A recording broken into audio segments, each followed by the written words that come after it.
Have mercy on me, a sinner.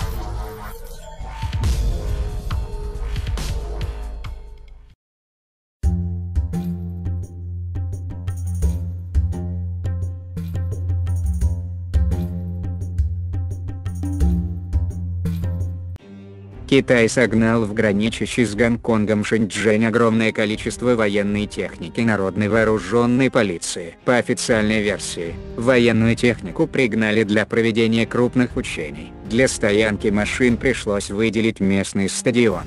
12 августа официальный представитель канцелярии по делам Гонконга и Макао Госсовета Китая заявил, что в ходе беспорядков в Гонконге стали проявляться ростки терроризма.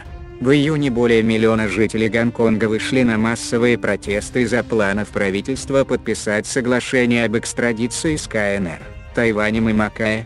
15 июня власти приостановили рассмотрение проекта, а спустя еще 3 дня глава Гонконга Кэрри Лам выступила с извинениями перед своими гражданами и заверила их, что выдавать планируется только тех, кто причастен к убийствам и изнасилованиям. Гонконг с 1842 по 1997 год был британской колонией. В настоящее время он входит в состав Китая в качестве специального административного района. На этом у нас все. Кому понравилось, ставим лайк, подписываемся на канал, жмем на колокол, чтоб не пропустить новое видео.